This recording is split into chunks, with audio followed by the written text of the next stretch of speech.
Bueno, podríamos decir que es una postal recurrente que llega a Periodismo Ciudadano. Son las imágenes de vecinos que están obligados a usar el transporte público y que se alarman por ver cómo tienen que viajar, en qué condiciones, sin el respeto de la distancia social, sin ningún tipo de medida que les dé la seguridad sanitaria para poder utilizar el transporte público. Esto pasa en nuestra ciudad, en los colectivos que transitan en nuestra ciudad. Imágenes como esta que nos envía Liliana, dicen: así se viaja la línea 3 en pleno mediodía desde la plaza a la universidad. Hay otras imágenes como esta que vamos a ver a continuación que muestran también otras situaciones reportadas, como por ejemplo por Mauricio, que nos dice: así venimos todos los días en el colectivo, es una vergüenza, nos hablan de que tenemos que cuidarnos, pero de esta manera es imposible. Se ve el uso del barbijo, pero ya vemos que no hay distancia social y bueno,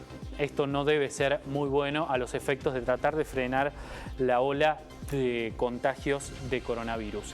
Se lo vamos a preguntar a un especialista. El doctor Jorge Aliaga es físico, es investigador del CONICET. En los últimos días, junto a un grupo de personas que trabajan en este tema, han hecho una serie de recomendaciones acerca de lo que se debería tener en cuenta a la hora de usar cuestiones como el transporte público.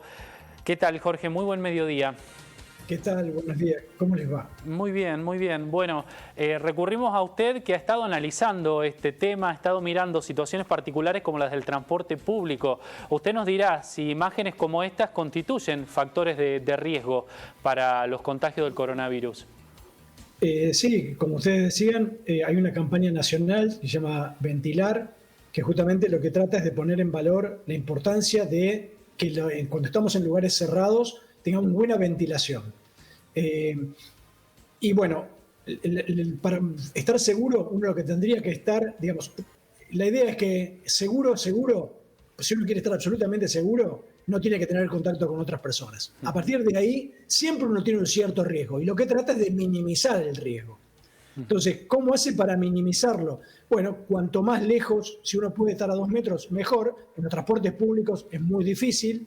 La otra es tener un tapabocas que ajuste bien, que todos tengamos el tapabocas ajustando bien, es decir, que el aire no nos salga por los costados. En algunos canales de televisión se ha visto conductores con máscaras de acetato.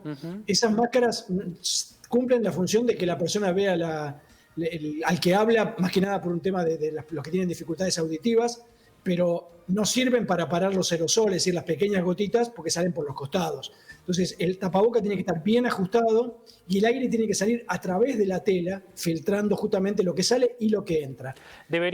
Doctor, ¿deberíamos avanzar hacia el uso de barbijos o tapabocas que sean más profesionales, como los N95, o con los tapabocas caseros que usamos hasta ahora bastaría?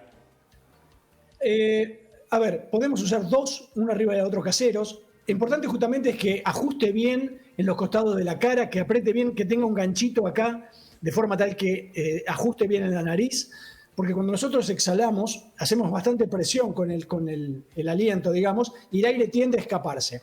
Y cuando estamos en lugares cerrados, además de la distancia y del tapaboca, es muy importante ventilar. Es decir, como no podemos, ¿cómo sería la idea? La idea es: cualquiera puede estar contagiando porque se contagia sin tener síntomas. Así que nadie sabe a ciencia cierta si no está contagiando. Entonces, ¿cómo hacemos? No podemos dejar de respirar. Entonces, lo que tenemos que tratar es de respirar el aire menos contaminado posible. Y por lo tanto, lo mejor es que el aire se renueve lo más posible. Y eso se hace ventilando. Es decir, abriendo, particular en un transporte público, ventanillas adelante, ventanillas atrás, de forma tal que el aire, el vehículo tiene, el auto y el transporte público tiene una ventaja, y es que se mueve. Así que apenas uno abre, enseguida genera circulación de aire. Y la otra cuestión es que se recomienda hablar lo menos posible, porque cuando uno habla, en particular, no es aconsejable ponerse a hablar por celular en el colectivo, porque entonces uno está emitiendo más aerosoles y poniendo en riesgo más a los demás. Entonces, si todos tratamos de, cuando estamos juntos, cuando estamos cerca, minimizar el riesgo emitiendo la menor cantidad de aerosoles posibles, es mejor. Bueno, ustedes hacen hincapié en la ventilación, el no hablar y no comer tampoco en el transporte público. Sí, a ver, imagínense, por ejemplo, se ve mucho en los bares. donde las personas muchas veces personas que no conviven, se ponen a menos de 1 metro de distancia, se sacan el tapaboca y además, porque esa es la idea de ir a pasar ese momento, hablan. Entonces, esa es la combinación, la peor combinación, porque uno está sin filtro, es decir, sin el barbijo, emitiendo aerosoles porque habla, cerca. Eso es la peor combinación. Entonces, lo que deberíamos tratar es de mantener. ¿Por qué no comer? Bueno, porque cuando comemos nos sacamos el barbijo. Entonces, en el transporte público, mejor estar siempre, como decía antes, con el barbijo funcionando como filtro, bien pegado a la cara. Bueno, importantes las recomendaciones entonces. ¿Y la correcta ventilación cómo debería ser? ¿Cuántas de las ventanillas, por ejemplo, de un colectivo deberían estar abiertas para garantizar que exista esa ventilación adecuada? Es difícil de estimar porque depende mucho de la ocupación del vehículo y depende mucho de cuánto tiempo está parado y cuánto tiempo está andando. Hay maneras de medir, por ejemplo, cuando nosotros, al vivir, lo que nosotros hacemos es inspiramos aire y transformamos parte del oxígeno en dióxido de carbono. Entonces, si uno mide el dióxido de carbono que hay en un ambiente, eso le da una idea de cuán respirado está el aire. Cuanto más parecido es el aire al que está en el exterior, menos riesgo.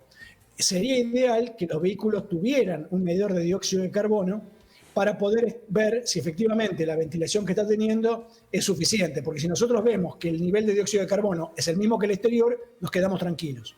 Bien, por último, si tuviésemos que hacer una escala de los sitios de mayor contagiosidad o más riesgosos, ¿en qué número se encuentra el transporte público? Y es difícil, por eso depende mucho de las condiciones. Depende si estamos un poco a distancia, si la gente en general tiene el barbijo bien puesto. Es decir, muchas veces no es tanto cómo es la actividad, sino cómo se hace la actividad. Es decir, si la hacemos con cuidado, si la hacemos bien ventilados y tratando de minimizar la emisión de aerosoles, el riesgo baja mucho. Bien. Doctor, ha sido muy claro. Muchas gracias por este tiempo con Telediario. Por favor, gracias a ustedes. Que tengan buenas tardes.